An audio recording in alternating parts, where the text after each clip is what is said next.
Okej, vi filmar. Ja, hej. Vi flätar bysens hår. Han ligger och sover. Den lampan.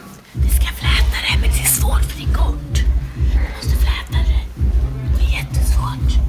Han har ju klippt sig idag. Adam gjorde det. Adam har i blodet, så hans mamma är frisör.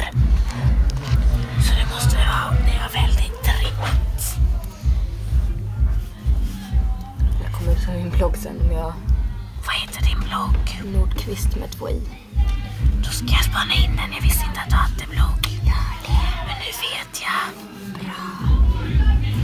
Den kommer bara upp på din blogg, va?